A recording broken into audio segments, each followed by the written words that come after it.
자, 그러면 이제 배열에 대해서 한번 관리 내용을 한번 보도록 하죠. 첫 번째, 배열은 레퍼런스다. 제가 앞에서도 설명을 드렸죠. 레퍼런스라는 것은 어떠한 주소를 참조한다 라는 개념이라고 했었잖아요. 다시 한번 보자면 인티저 배열 x라고 해서 선언을 했다 라고 하면 이것은 메모리상에서 어느 위치에요? 제일 끝에 레지스트 영역이 빼고 그 앞에 있는 런타임 생 영역의 4바이트 메모리로 잡힌다. 요 밑에 4바이트 객체다. 이렇게 돼 있죠. 4바이트 영역의 데이터로 잡힌다 라고 되어 있었고, 그 다음에 레퍼런스 어딘가의 주소, 어딘가의 주소는 바로 가비지 컬렉션 흰 영역의 어딘가의 주소에 데이터가 저장된 곳을 기억할 수 있다 라는 뜻이었습니다. 자, 이러한 배열의 길이는 length라는 속성을 이용해서 알아볼 수가 있다. 예를 들면 아까 요 뒤에다가 equal해서 new integer 3개 이렇게 하면 여기의 공간이 3개가 된다 그랬죠. 근데 만약에 조금 전에 선언한 방식 중에서 배열 블록열하고 데이터 막 적는 경우 있죠. 이러한 경우는 공간이 몇 개인지 어떻게 알 수 있을까요? 무슨 얘기냐 하면, 자, 잘 보세요. 자, 요거는 세 번째 예제를 만들어서 보여드리도록 하겠습니다. 자, exam 언더바 03. 자, 그러면 요 부분에서 public static void main. 자, 그럼 요 영역에서 여러분들께서 만약에 배열을 선언하겠다 라고 가정을 해서 인티저 배열 x를 선언했습니다. 했는데 new 인티저를 선언하긴 했는데 요 공간 속에 3, 6, 3, 4, 7, 8, 4, 3. 자, 이렇게 되었습니다. 그러면 과연 x로 선언된 요 배열의 공간은 몇 개일까요? 빨리 맞춰보세요. 금방 안 들어오시죠? 2개, 4개, 6개, 8개. 이렇게 헤아려야 되잖아요. 근데 만약에 여러분들께서 이렇게 데이터를 8개보다 더 많이 한 100개, 1000개 정도 적었다. 그럼 이 개수를 알 방법이 필요하겠죠. 그 개수를 알 수 있는 방법이 바로 length라는 개체를 이용하는 방법입니다. 그래서 x.length는 x.length. 문제는 여기에 length 뒤에 괄호 열고 닫고가 없다는 얘기입니다. 이거는 어떠한 의미에서 배열 객체를 관리하는 클래스의 필드라고 생각을 하시면 됩니다. 배열도 객체입니다. 그래서 이 배열이 동작하기 위해서 자바에서는 거의 객체 수준으로 클래스 형태로 만들어 두었다는 얘기입니다. 그래서 배열을 관장하는 클래스가 있는데요. 일단 그 얘기는 접어두도록 하고요. 그래서 x.length라고 이용을 하시게 되면 x가 가지고 있는 멤버의 개수를 알 수 있다라는 뜻입니다. 한번 테스트 해볼까요? 자, 런에즈 하셔갖고 실행을 시켜보시게 되면 x.length는 8이라고 해서 결과값이 나타나게 되겠죠. 아까 헤아려보니까 이게 8개였죠. 자, 이러한 식으로 관리가 될 수 있다라는 거고, 요때 요 x는 몇 바이트라고요? 4바이트. 그러면요, 이거는요, short라고 해놓고 뒤에도 short 이렇게 했습니다. 그러면 요 short의 x, 이건 얼마일까요? 역시 4바이트입니다. 역시 4바이트고 실행 결과는 8로 똑같고요. 그래서 이게 자료형이 어떻게 되었든 간에 요 배열명은 무조건 4바이트다 라는 거 꼭 기억하시기 바랍니다.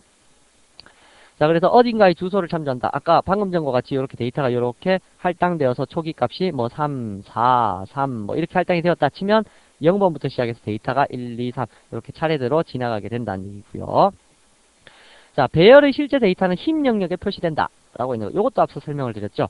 흰 영역이라는 것은 여기에서 요까지 영역인 가비지 컬렉션 힙이라는 영역입니다. 요 가비지 컬렉션 힙 영역에 대해서 데이터가 할당되는데 그것을 표시하게 만들어주는 연산자가 new란 연산자라고 있었죠. 그래서 new란 연산자는 가비지 컬렉션 힙 영역에 메모리를 할당시켜라 라는 것을 의미하게 되는 연산자다 라고 설명을 드렸습니다.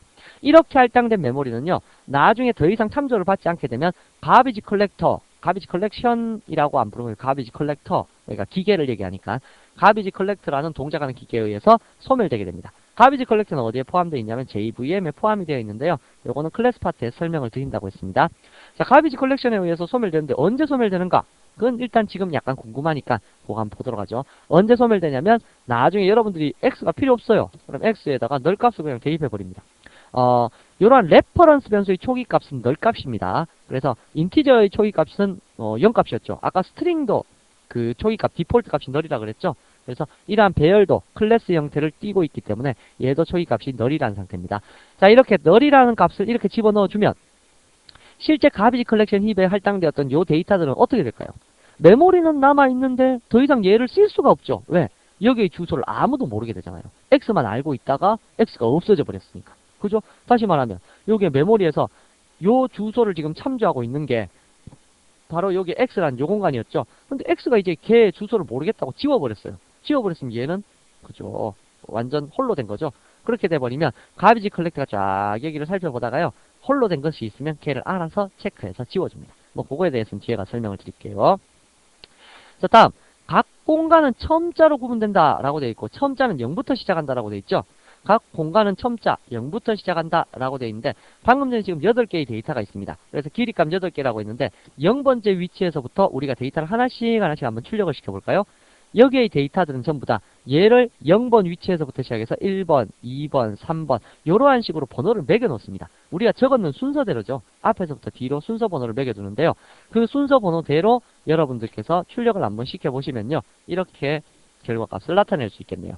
x의 x의 0번째는 0번째 데이터는 x의 0번째, 이러한 식으로 몇 번 적으면 될까요? 8번 적으시면 되겠죠. 5, 6, 7, 8 하셔서 1번, 2, 3, 4, 5, 6, 7 8개의 데이터 공간이 할당되어 있으니까 7번까지밖에 안 나온다는 건 당연한 사실이겠죠. 왜? 0번부터 시작하니까요. 하셔서 만들어 두시게 되면 결과값 출력 어떻게 될까요? 그렇죠? 당연히 우리가 적어 놓은 대로 제일 처음에 3, 6, 3, 4 맞죠? 위에 볼까요? 3, 6, 3, 4 그 다음 7, 8 그 밑에 보시면 7, 8, 4 뭐 이러한 식으로 나타나게 된다라는 뜻입니다. 근데 제가 앞에서 예제를 보여드릴 때 이렇게 표시를 할 수 있다라는 것은 지금 현재 데이터를 보시니까 요 X라는 이름이 똑같죠? 지금 X라는 이름은 완벽하게 다 똑같고 뭐만 틀립니까? 숫자만 0부터 7까지 이렇게 틀립니다. 이렇게 되어 있을 때 굳이 이렇게 복잡하게 출력을 시킬 필요 있을까? 생각을 해보니까 0번부터 7번까지 여러분들 보고 제가 그 포문으로 0부터 7까지 한번 찍어보세요. 그럼 찍을 수 있다고 했죠. 한번 찍어볼까요? for 인티저 i는 0에서부터 i가 7보다 같거나 작은 동안 하면 0부터 7까지죠. 7보다 혹은 8보다 작은 동안, 배열의 개수가 8개니까 8개보다 작은 동안 뿔뿔 i 하셔갖고 뺑뺑 돌면서 찍어볼까요? system.out.println i를 찍어보십시오 라고 하시게 되면 이 위에 걸 일단 주석 처리 좀 하고, 자, 이렇게 출력을 시켜보십시오 라고 말씀을 드렸다면 여러분들께서 실행을 시켜보시면 당연히 결과값은 0, 1, 2, 3, 4, 5, 6, 7까지 찍힐 수가 있을 겁니다. 0, 1, 2, 3, 4, 5, 6, 7. 자, 그렇더라면 여기에서 지금 현재 위에 출력 문구에서 보면 0에서부터 7까지 변화되는 이러한 숫자들 있죠? 형식은 요거 하나하고 똑같이 쓰고 컨트롤 C 복사해서 여기에다가 똑같이 쓰고, 그리고 나서 요 부분하고 요 부분이 얼마에서 얼마까지 변하면 돼요? 0에서부터 7까지 변하면 되죠. 그렇다면 요 부분에는 i 적으면 0부터 7까지 변할 거고, 얘는 어떻게 변화시킬까요? 얘한테다가 i 적으면 어떻게 될까요? 해볼까요? 전부 다 i만 나옵니다. 해볼까요? 실행을 시켜보시면 i. 다시 말하면 문자열에서는 변수가 안 먹죠. 그렇다면 문자열을 탈피시켜 주셔야 되겠네요. 더블 코테이션 마크로 밖으로 이렇게 빼내어 주시면, 이렇게 하시면 요 i라는 것이 이제 변수로 취급되어서 사용될 수가 있겠죠. 문자열, 그 다음에 요 뒤에 문자열, 이러한 식으로요. 하시게 되면 실행을 시켜 보셨을 때 다음과 같이 어디 갔죠? 실행을 시켜 보시면 0부터 7까지의 데이터가 차례대로 나타나게 된다. 그래서 조금 전에 위에처럼 이렇게 적을 때하고 똑같은 형식의 배열이 출력될 수 있을 것이다 라는 뜻입니다. 그래서 여러분들께서 이러한 배열의 특징들 알아두셔야 되고요.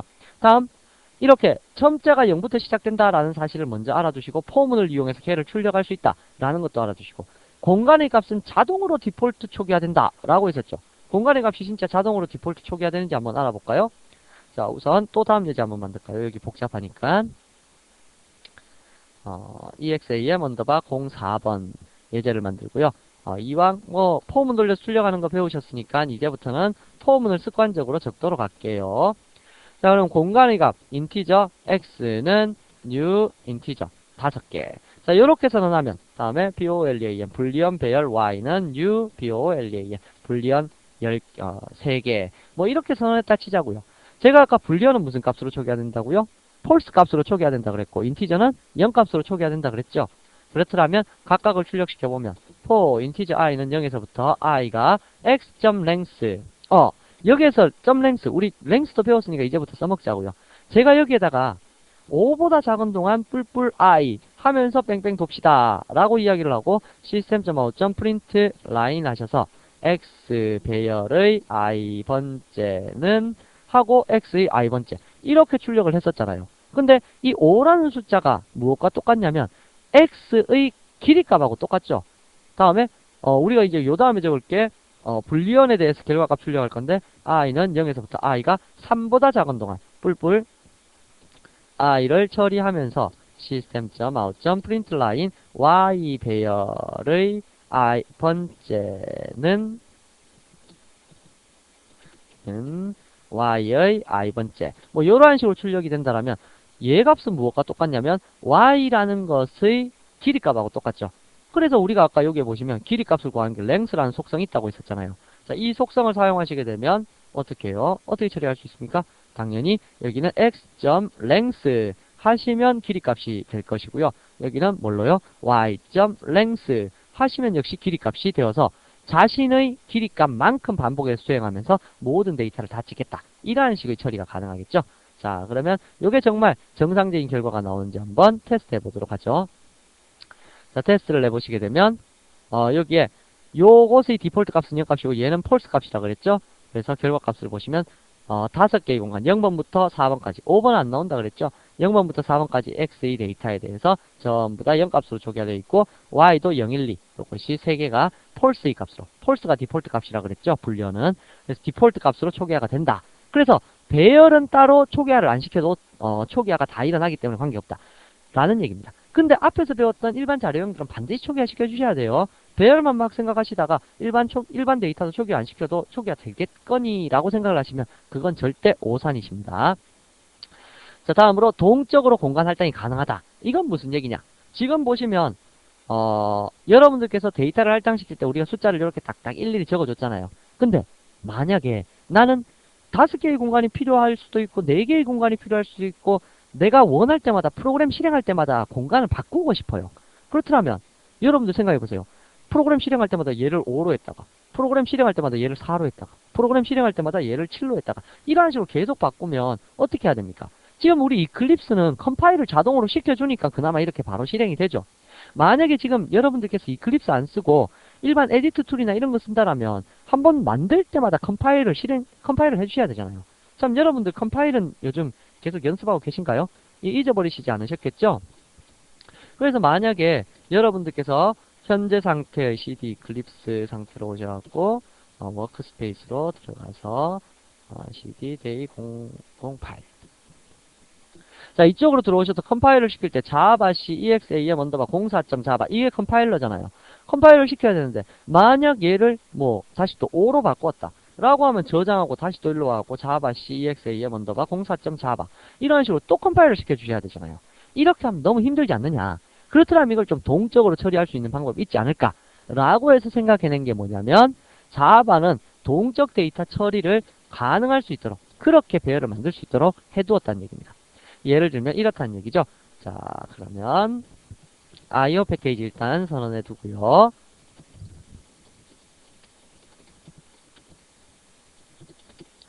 자, 버퍼 더 리더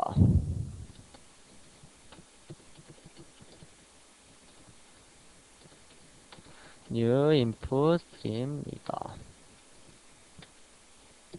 자, 여기에서 여러분들께서 먼저 system.out 프린트 하셔서 넘버 몇 개의 공간을 배열로 만들 것이냐 인티저 넘버라는 거 하나 선언해 둘 거고요. 자, 입력을 받아봅시다. 넘버에다가는 integer.parseInt.readLine 자, 요렇게 입력을 받으시면 될 텐데요. 이것을 요렇게 입력받은 개수만큼 지금 숫자 하나 입력받았죠. 요 숫자만큼 배열을 만든다면 x 배열을 만든다면 얼마나 편할까 라는 뜻입니다. 인티저 배열 x라는 거 일단 늘 값으로 초기화시켜 놓고요. 자, 그러면 x에다가는 new 인티저 몇 개요? 넘버 개수만큼 배열을 만들어 주십시오. 이러한 식으로 초기화를 시키게 되면 요만큼의 공간이 할당된다는 얘기입니다. 이럴 때는 몇 개의 공간일지 모르기 때문에 인티저 i는 0에서부터 i가 x.length보다 작은 동안 뿔뿔 i 하면서 디폴트 값 다 출력해 볼까요? system.out.println x 배열의 i 번째는 하셔서 x의 i 번째 자, 요렇게 출력을 시켜 보신다라면 여러분들이 원하는 개수만큼 동적으로 배열 공간을 만들어낼 수 있다는 얘기죠. 그죠? 자, 그럼 얘를 한번 테스트 해보도록 하겠습니다. 정말 동적으로 할당이 되는지 한번 볼까요? 실행을 시켜 보시게 되면 넘버 3개의 공간을 만들겠습니다. 하게 되면 012라고 해서 3개의 공간이 이렇게 확보되어서 나타났고요. 다시 실행을 시킬 때 6개는 하고 엔터키를 치면 0번부터 5번까지 6개의 공간이 이렇게 나타나게 된다는 얘기죠. 다시 말하면 프로그램 실행할 때마다 여러분들이 배열의 개수를 조정을 해야 되는데 그렇지 않고 이렇게 입력받은 값을 통해서 동적으로 배열을 할당시킬 수 있다. 이거 아주 획기적인 발상이죠. 그래서 자바 언어에서는 동적 배열의 형태를 뜰 수가 있다. 동적으로 배열을 언제든지 이렇게 만들어서 나타내어 줄 수 있다. 배열은 동일한 자료형을 여러 개 한꺼번에 관리하기 편한 것이다. 라는 뜻입니다. 그래서 여기에 있는 요 배열 관리의 내용들 잘 알아두셔야 될 거고요. 제가 지금 설명드린 내용들 이해가 안 되신다면 여러 번 반복해서 한번 들어보시기 바랍니다. 자, 그러면 다음으로 넘어가죠. 다음부터는 실질적인 배열에 대한 예제들을 다뤄보도록 하겠습니다.